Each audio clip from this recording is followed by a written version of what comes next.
کو میکنی؟ من در تلویزیون کار میزنم. خیلی بیشی همونجا کو سر میکنی بیشی. همونجا بشینم. اخبار گابزا. پول تو اینمونو.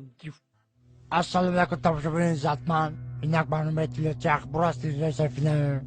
توسط به شما میستر کلی. هفته سپشل در شهر دوشنبه در چششون کرده. در نزدیکی انویتی دوز رو دستگیر کردن.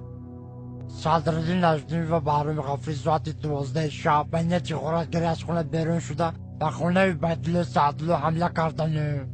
عبیدالله سعدالله در حالت مست خواب بوده. از کاسه عبیدالله سعدالله 180 درم، از درون شیفانیر عبیدالله سعدالله چیزهای قیمت بها، دو فیلم میکه، دو پرکلو، دو پشکه چای، دو پرنسکی و دو ترکانی خونه را زیر کرده گریختند.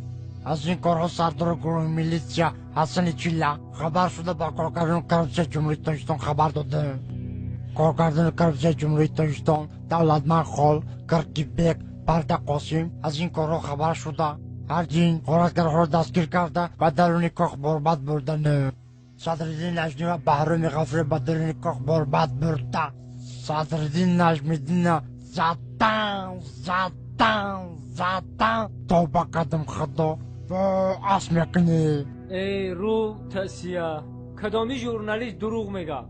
تو در تلویزیون گپ زده استی تو رو تمام جهان تماشا میکنه. تو دروغ میگی؟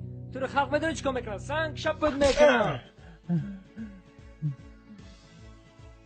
نخود ژورنالیست دروغ بگه.